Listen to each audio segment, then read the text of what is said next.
Donc aujourd'hui, on a le site web officiel de AWS. AWS, c'est Amazon Web Services. Sur ce site web, il y a la partie formation gratuite essentiellement. Il y a la partie formation payante bien sûr. Mais ici sur explore.skillbuilder.aws, je vais partager le lien avec vous après dans la discussion, dans la description plutôt.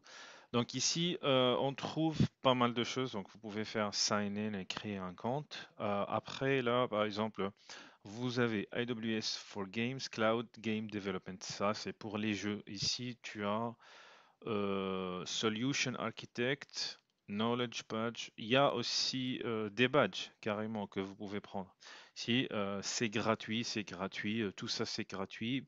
Learning Plan, 11 cours, 8 heures 40 minutes. Ici 55 heures 27 minutes où vous allez apprendre pas mal de choses.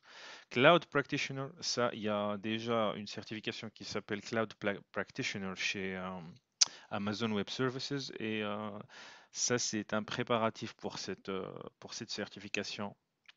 Et c'est gratuit, tout est gratuit ici, comme vous voyez.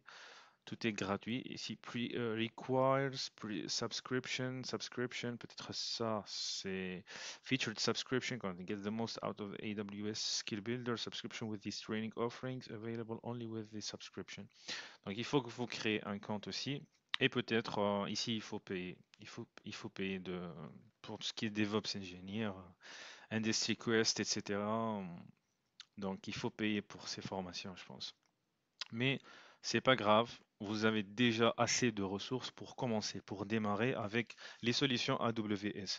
Pourquoi je vous montre l'AWS? L'AWS, c'est le futur, c'est l'avenir en fait. Parce que tout ce qui est AWS aujourd'hui est devenu la tendance. Tout est en train de bouger vers le cloud.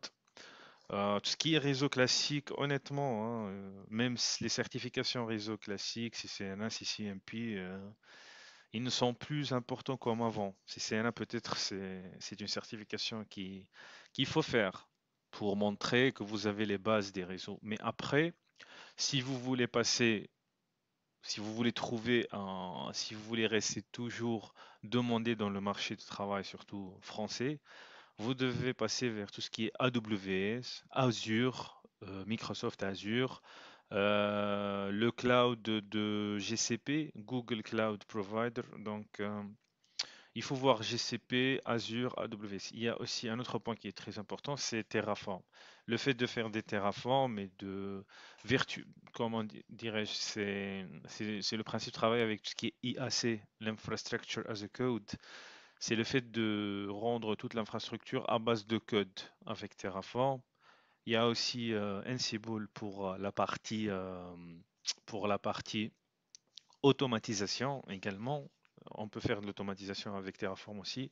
Il y a Ansible qui est très, très connu pour les gens qui font du DevOps. Mais Ansible, il est un peu compliqué. Bon, chaque spécialité de ces spécialités, que ce soit AWS, Microsoft, GCP, Ansible, Terraform, ils sont tous difficiles, ils ne sont pas très faciles, mais il faut les apprendre qu'on puisse, afin qu'on puisse trouver un travail et pour qu'on puisse continuer à évoluer dans le domaine parce que c'est un domaine qui est très vaste et il y a pas mal de choses à apprendre. Mais après, même s'il y a des difficultés, ça reste un domaine intéressant par rapport à d'autres domaines. Donc, pour moi, les gens qui travaillent dans le domaine de sécurité, cybersécurité, informatique, développement, cloud, tout ce que vous voulez, DevOps, ils ont de la chance parce que c'est vrai que les challenges, il y a pas mal de challenges, mais vous avez toujours des choses à apprendre. Et notre spécialité n'est pas ennuyante du tout, donc on s'ennuie jamais. Donc il faut continuer à travailler, c'est tout, c'est tout. Donc voilà, AWS Training and Certification.